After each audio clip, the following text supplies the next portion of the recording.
Marijaus su pergalė +7, rungtynės sunkios. Kokios jūsų mintys apie šias rungtynės visų pirma? Mintys tokios, kad pergalė gerai, o žaidimas patys, matot, bangojam labai. Būna gerų atkarpų, būna blogų, bet dar labai daug bangavimo ir svarbu džiaugiamės pergalės, svarbu dabar pergalės man. Jūs pats ir žaidžiat 3 prieš 3 krepšinį, turbūt tas bangavimas irgi iš dalies gali prie to prisidėti, nes to pasiruošimo galbūt su komanda daugiau žaidimo kartu irgi trūksta. Tai kas be ko situacijose būna, kad, kaip čia pasakyti gražiai, kad dar vienas kito neatrandam tose pozicijose, kuriuose norim. Tai būna, kad pavėluoja perdavimai, pavėluoja kažkoks susikalbėjimas.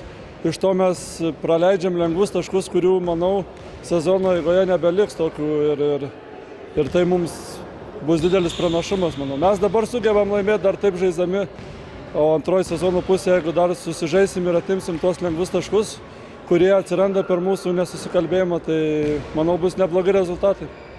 Tos lengvus taškus galbūt dovanoja ir jūsų nepadarytos pražangos. Šiandien mačiau, ne kartą treneris labai pyko, kad dar kai nesat bonuse, kartais iš vis nei vienos pražangos neturėjot, jų nepadarot.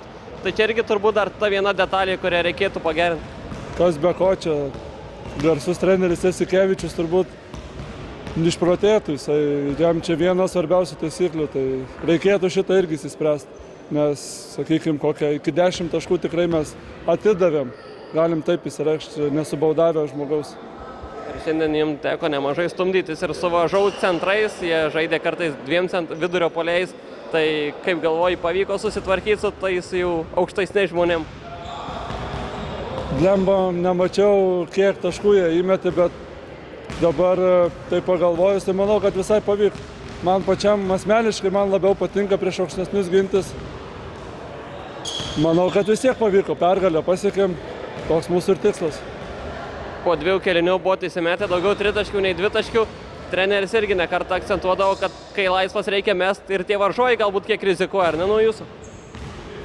Jie tokią taktiką turbūt pasirinkę buvo, mes laisvi metėm, mes nepataikom, kaip ir jų laimėjimas, bet eigoje sužaidėm kelis derinius, kur mūsų gynėjai įsiveržė baudos aikštelę, įsiskirstėm kamuolius, dar geresnės pozicijos visur gavosi ir mums vis tiek, kad mums atiduoda tuos metimus, tai čia, žinot, mes pataikysim, tai čia visus tai nunešim, bet kad mes pataikom prašiau, tai čia mūsų reikalai, o kad jie nesidengia ir mus palieka, dėl to mes mesim tos 3 taškus metimus tikrai, o jie tegul dengiasi kaip nori, čia jau jų reikalai.